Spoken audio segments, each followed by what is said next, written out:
పిల్లలకి స్కూల్ పాఠశాల అయితే పేరెంట్స్కి స్కూల్ పేరెంట్స్ శాల. నమస్తే రమ్మగారు. నమస్తే జయ.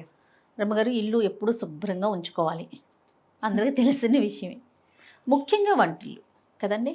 వంటింట్లతోనే మన ఆరోగ్యం ఆధారపడి ఉంటుంది. మీ దగ్గర ఉన్న క్లీనింగ్ టిప్స్ ఏంటండి? మీరు ఎలా చేస్తారు? ఏమిటో చేస్తాను జయ. ఎవరైనా వస్తారంటే ఎక్కువ చేస్తాం. ఎవరైనా ఈ రోజువారీ ఇల్లు ఎప్పుడు వంటిల్లు శుభ్రంగా ఉండాలంటే మనకి భయంకరమైన ఓసిడి ఉండాలి జయ. ఓసిడి ఉంటే చాలా శుభ్రం పిచ్చుంటే ఉంటుంది వంటిల్లు శుభ్రంగా. కొంచెం ఒక మాదిరి శుభ్రం పర్వాలేదు. కాస్త ఎవరైనా వచ్చినప్పుడు ఒక 5 నిమిషాలు పని చేస్తే ఇల్లు సెట్ అయ్యేలాగా ఉంచుకోండి ఎప్పుడు కూడా.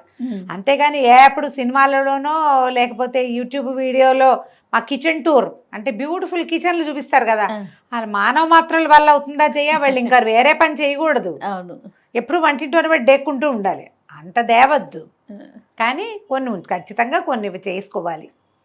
స్టవ్ రోజు తుడుచుకోవాలి. అవును, స్టవ్ కింద, స్టవ్ వెనకాల ఎవ్రీడే తుడుపు. స్టవ్ కడిగేసుకుంటారు, కడిగేసుకుని ముగ్గేస్తుంటారు చాలామంది. ముగ్గు చాలా ఇంపార్టెంట్గా ఉంటుంది. గ్లాసు స్టవ్, దాని మీద ముగ్గు. ఆ ముగ్గు ఎప్పుడు ఉండేది? ఇది వరకటి రోజుల్లో మనం ఏం చేసేవాళ్ళం, మట్టిపోయి అలుక్కుని దాని మీద ముగ్గు వేసుకునేవాళ్ళు. ఇప్పుడు గ్యాస్ స్టవ్ మీద కూడా ముగ్గు వేసుకుంటారు. పెద్దవాళ్ళు ఆ పాత అలవాటుతోటి వేసుకుంటారు. మీ చాయిస్లు ముగ్గులు వేసుకుంటారో వేసుకోరో, కానీ ఈ అలుగుడ్డలు ఏవి పెట్టి తుడుస్తామో వాటిని ఎప్పటికప్పుడు మార్చేయండి దయచేసి. అలుగుడ్డల్లోనే ఎక్కువగా బ్యాక్టీరియాలు ఉంటాయి. వాటిని ఉతికేసుకోవటం, ఎప్పటికప్పుడు ఫ్రెష్ శుభ్రమైన క్లాతులు వాడుకోవటం. ఏంటి చుడిదార్లు అవి ఇవి వేసుకుంటారు పిల్లలు, చున్నీలు పల్చటి కాటన్ పీసులు కట్ చేసి పెట్టుకోవటం, తుడుచుకున్నాక బయట పారేయటం. సేపు అవే గుడ్డలు మురిగ్గా ఉండకూడదు. ఈ మురిగ్గా ఉండే బట్టలు చేతితో పట్టుకున్నప్పుడే మనకి ఎక్కువ ప్రాబ్లమ్స్ వస్తాయి. ఎక్కువ ప్లాస్టిక్ సామాన్లు చేర్చుకోవద్దు. ఇప్పుడు మనకి ఏవో ఒకటి వస్తుంటాయి బయట నుంచి, డబ్బాలు బాగున్నాయని ఉంచకండి. ఉంచుతారు కదా, అవన్నీ మళ్ళీ తోముకుని ముంచుకుంటూ ఉండటం. ప్లాస్టిక్ వస్తువు డబ్బాలలో తిండి సామాగ్రి నిలవబెట్టకండి. పప్పులు ఉప్పులు ఏమైనా పెద్ద ఎత్తున కొనుక్కునేటట్టుంటే ఎప్పటికప్పుడు వాటిని ఎండలో పెట్టుకుని డబ్బాలో పోసుకోండి. చిన్న డబ్బాలు చేతికి అందుబాటులో పెట్టుకోండి. ఈ డబ్బాలు తీసేటప్పుడు మనం ఇక్కడ ఏదో వేస్తాం, చెయ్యి పైకి వెళ్తే తడి చెయ్యి తగిలి వాటికి మరకలు పడతాయి. ఒక డే పెట్టుకోవటం, నెలకు ఒక్కసారి మొత్తం డబ్బాలన్నీ తోమించుకోవటం, లేకపోతే ర్యాకులన్నీ శుభ్రంగా తుడుచుకోవటం. నెలకు ఒక్కసారి ఖచ్చితంగా ఫుల్ కిచెన్ క్లీనింగ్ చేసుకుంటే బాగుంటుంది. మీ వల్ల అవుతుందా? అదో రకంగా చూస్తున్నావు నువ్వు నాకేసి. నెలకు ఒకసారి నేనైతే ఆ టిప్ ఫాలో ఉంటాము గారు. ఎప్పుడు అయిపోతే అప్పుడు ఆ డబ్బా క్లీన్ చేసేసి కడిగి ఎండబెట్టి పెట్టేసి. అలాగే ఇప్పుడు నెలకు సరిపడానే ఉంటాయి కదా జనరల్గా. అదే ఏదైనా ఒక డబ్బా ఖాళీ అయితే ఆ డబ్బా కడిగి తుడిచేసుకుని ఫ్రెష్ వస్తువు పోసుకోవటం. సరుకుండగా పొయ్యము అంతే. ఖాళీ అయిన డబ్బాలో యాజ్ ఇట్ ఈజ్గా పోయొద్దు, ఆ డబ్బా కడుక్కోవాలి. ఒకటి ఉంటుంది గారు అమ్మగారు, మనం తెప్పించుకునేటప్పుడు ఒక 3 కిలోలు 4 కిలోలు 5 కిలోలు తెప్పించుకుంటాం, చిన్న డబ్బాల్లో పోసుకుంటాం కదా. అవును, అది ఒక్కొక్కటి తొందరగా అయిపోయినప్పుడు మళ్ళీ దీన్ని క్లీన్ చేసుకోవాలి. అట్లా పోసుకోవటం బెటర్ అనిపిస్తుంది. చేసుకోవాలి. ఇప్పుడు ఆ డబ్బాలే కాదు, ఈ నెల చేసుకునేది ఏంటంటే ఈ ఇంతవి అంతవి మిగిలిపోయినవి, కాస్త కుస్తా పురుగు చూసినవి, డబ్బా మాసిపోయింది, ఇవన్నీ కూడా జనరల్గా పీరియడ్స్ స్నానం అయిపోయాక అన్నీ ఒకసారి క్లీన్ చేసుకుంటారు కదా, అప్పుడు అలాంటివి చేసుకోవాలి. కిచెన్లో చేతులు తుడుచుకునే టవల్స్ అవును ఎప్పటికప్పుడు ఉతికేసుకోవాలి. ఎక్కువ ఉండాలి, ఉతికేసుకోవాలి. గట్లు తుడుచుకోవడానికి, స్టవ్ తుడుచుకోవడానికి సెపరేట్గా మెయింటైన్ చేయండి. ఈ స్టవ్ తుడిచే దాంతో డైనింగ్ టేబుల్ తుడవకూడదు. అవును, డైనింగ్ టేబుల్ తుడిచేది వేరు, స్టవ్ తుడిచేది వేరు, చేతులు తుడుచుకునేది వేరు, డబ్బాలు తుడుచుకునేది వేరు. చేతులు కూడా తడి చేతులు తుడుచుకునేది వేరు, మళ్ళీ పొడి చేతులు పట్టుకునేది వేరు. ఇన్ని వేరుగా ఉండాలి గ్యారంటీగా. అన్నిటికీ ఒకటే చేస్తే మీ ఇంట్లో తరచుగా మోషన్స్ లాంటి సమస్యలు కనపడతాయి, గమనించుకోండి. కనిపిస్తాయి. ఈ ర్యాకులు అవన్నీ కూడా ఇప్పుడంతా వచ్చినాయి కదా, మాడ్యులర్ కిచెన్స్ శుభ్రంగా ఉండటానికి, ఏదో నీట్గా కనపడడం కోసం. వీటికి కూడా నెలకు ఒకసారి స్ప్రే చేసి తుడుచుకోవటం. కాలిన్ లాంటివి మనం చేసుకోవచ్చు కూడా కొన్ని. ఈ మధ్య మా ఇంట్లో బయో ఎంజైమ్స్ ఎక్కువ చేస్తున్నారు జయ. మా వాళ్ళందరూ అక్కయ్యలంతా బయో ఎంజైమ్ చేస్తున్నారు. నాకు కూడా బోల్డ్ అని నిమ్మకాయలు వచ్చినప్పుడు, చాలా నిమ్మకాయలు వచ్చినాయి ఊరి నుంచి, అప్పుడు నిమ్మ తొక్కలతోటి బయో ఎంజైమ్ చేసుకున్న లెమన్ది నేను. ఓకే, ఎలా చేశారండి? ఏం చేశారు? బయో ఎంజైమ్ అంటే ఇవి మనకి ఆ వీడియోలు దొరుకుతాయి, కానీ బోల్డెన్ ఉన్నాయి బయో ఎంజైమ్ చేసే విధానాలు. అది చెప్తా. 1 లీటర్ నీళ్ళకి 300 గ్రాముల కూర తొక్కులు కానీ, అదే నిమ్మకాయ డిప్పలు కానీ, పళ్ళు కానీ, మనం దేంతో చేయదలుచుకుంటే అవి 300 గ్రామ్స్, ఒక 100 గ్రాములు బెల్లం, ఇవన్నీ ఒక డబ్బాలో వేసి పెట్టుకోవాలి. 300 గ్రామ్స్ నిమ్మ తొక్కులు ఉన్నాయి అనుకో, నిమ్మ చెక్కలు ఉంటాయి కదా, పిండేసి పెడతాము. ఆ పిండేసిన చెక్కలు కావాలంటే సన్నగా కూడా కట్ చేసేసుకోండి, అన్ని కట్ చేయకపోయినా ఏం నష్టం లేదు, అలాగే వేసుకోవచ్చు. 100 గ్రాములు బెల్లం వేసి 1 లీటర్ నీళ్ళు పోసి కదలకుండా చీకటిగా ఉండే చోట పెట్టాలి. మొదట రోజు ఆ మూతలు తీస్తుండాలి, అందులో ఎయిర్ ఫామ్ అవుతూ ఉంటుంది, ఏమనాలి దాన్ని, గ్యాసెస్ ఫామ్ అవుతాయి.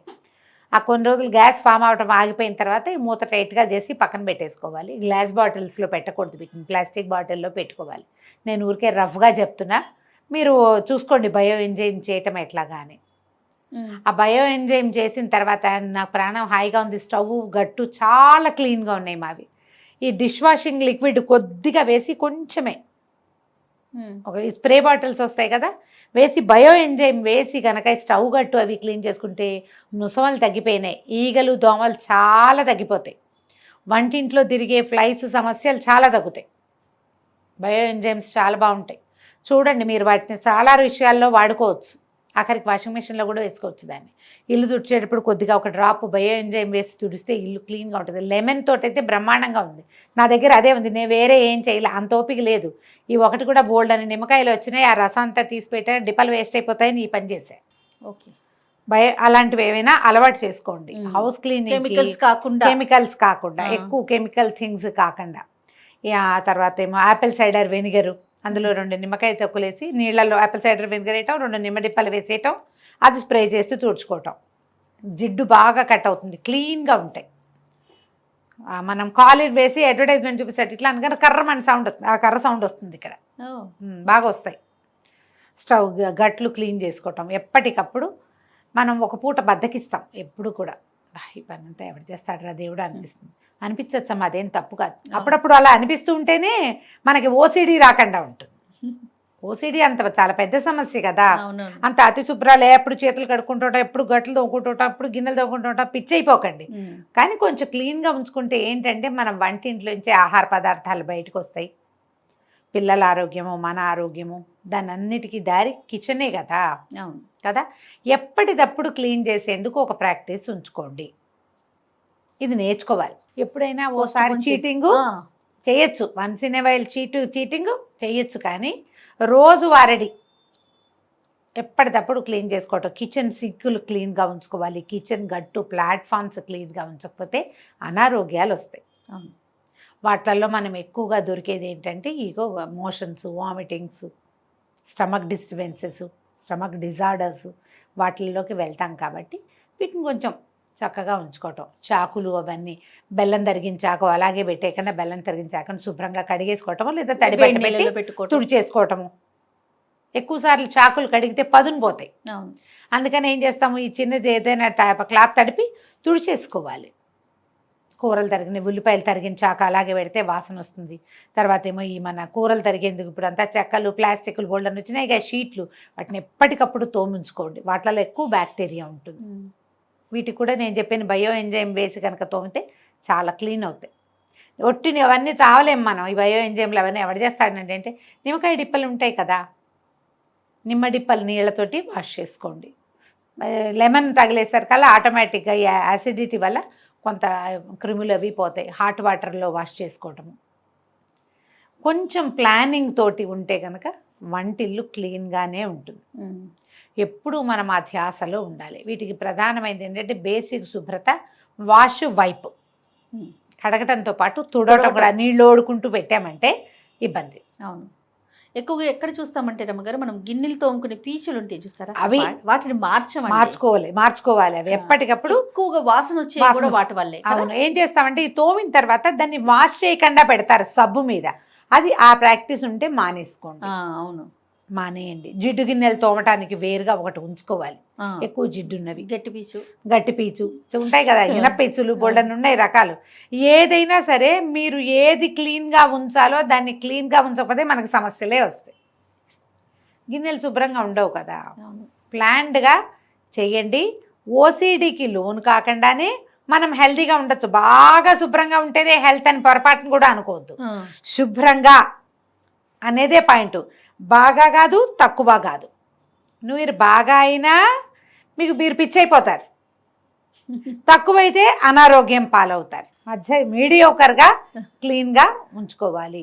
ఈ మీడియోకర్ థింగ్స్ చాలా విషయాలు కూడా, బట్టలకు కూడా విపరీతంగా సర్ఫ్ పోసేయటం, అవును. ఈ డిష్ వాషింగ్ లిక్విడ్ పోసేయటం, అతిగా సబ్బు వాడకము, అతిగా డిష్ వాషింగ్ లిక్విడ్స్ వాడడము, వీటితోటి కూడా క్యాన్సర్లు వస్తాయి. అవన్నీ కార్సినోజెనికే, అన్ని కార్సినోజెనికే. ఏవి మనం వాటిలోంచి బయటపడలేము. శుభ్రంగా కడుక్కోవాలి కదా. ఎన్ని నీళ్లు పోస్తే కడుగుతాం? ఇంతంత నురుగులు తెప్పించటం, నురుగు పిచ్చి అవును.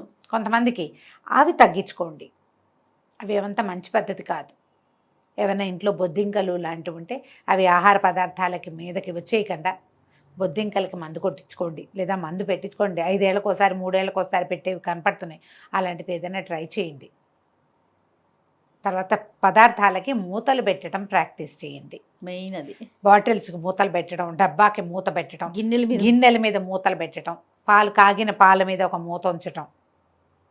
కాఫీ కలుపుకున్నాం, మనం ఒక కప్పు తాగాం, ఇంకో అరకప్పు ఉంది, పని మనిషి వస్తున్నాడు, భార్య ఎక్కడ, దాన్ని ఎత్తిన ఒక మూత, ఒక గ్లాసులో పోసాం, దాన్ని ఎత్తిన మూత.